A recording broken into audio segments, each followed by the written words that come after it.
Hi, folks. Andrew here. Top fitness strategies. I am the face who runs the place. This is a show all about the fit over 50 crowd who want to look better, feel better, gain some confidence. Okay. Today, we're going to talk about that nasty F word in the health and fitness industry. Yes, it's spelled FAT, fat.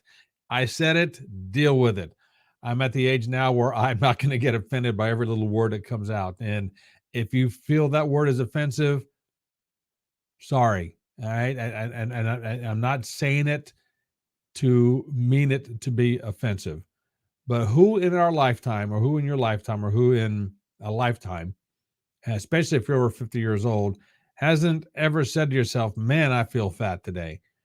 Man, I feel overweight. Gee whiz. I look at myself in the mirror and I just don't like the way I look. You know, pretty much everyone I've ever talked to has said that. Are there a few out there that haven't? Yeah, I'm sure there are. But guess what? Majority of us are in a position where we may not like what we see all the time, or we may not like how we feel all the time about it. So, my thing to you today is, what are you going to do to not feel that way?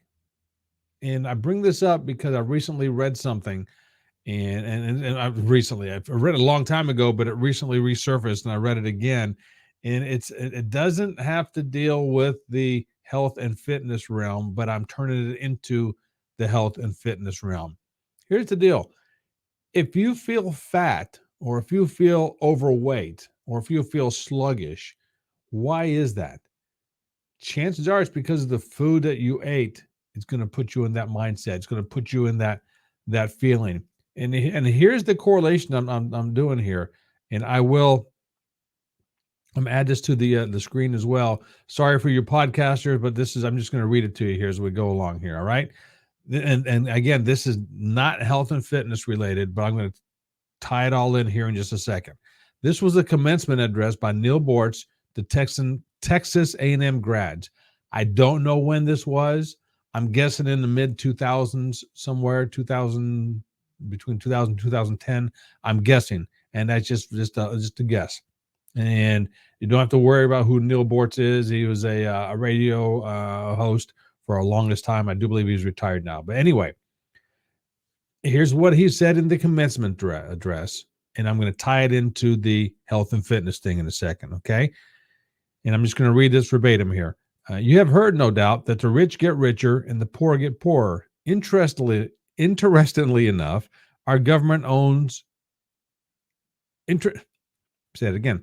Interestingly enough, our government's own numbers show that many of the poor actually get richer, and that quite a few of the rich actually get poorer. But for the rich who do actually get richer and the poor who remain poor, there's one explanation. And here's what I'm talking about here. The rich, you see, keep doing the things that make them rich, while the poor keep doing the things that make them poor.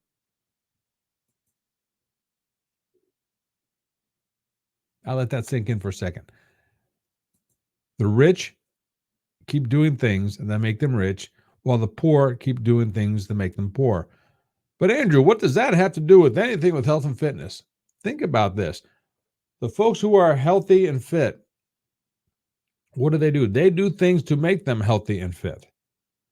The people who are not, they do things to make them not healthy and fit.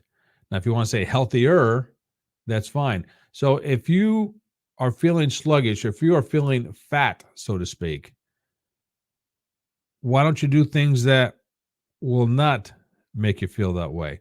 Why don't you do things which will help out your sluggishness, your feeling, maybe it's depression. I don't know what it is.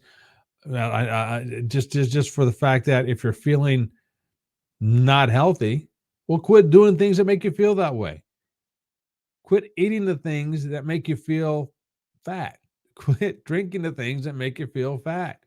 It is just that simple. Talk is cheap. Yeah, I know, right? It's easier said than done. I get it. Most things are easier said than done. Do you have to have a little bit of willpower? Do you have to have a little bit of motivation to do this? Yeah, that has to come from within. If you can't get motivated to at least not eat the wrong foods, I can't motivate you to get off the couch and do a workout. It's totally up to you. And I talked about this in other videos, and I'll link to it here at the end. I can't motivate you to get off the couch. But once you get off the couch and start doing something, that's when I jump in and help you out. Me being a trainer can help you out. So the whole thing is quit doing stuff that makes you feel fat. Quit doing stuff that makes you feel sluggish. Quit doing stuff that makes you feel out of shape, makes you feel unhealthy. Cut it out. Quit doing it. Start doing things that are the opposite and then see how you feel. I always say common sense stuff. Okay. So that's it. So if you're here for the first time, thanks. You know what to do. Please subscribe. Hit the bell to get notifications and all that good stuff. Check out the links below, topfitnessstrategies.com. If you're listening to this on podcast and or watching this on the video, because I do this together, all the links to everything is going to be in the show notes, in the comments, however you want to look at it. Okay. I'll stop it here. Thanks for being here. This is Andrew, the face who runs the place. This is Top Fitness Strategies. And so until next time, ciao.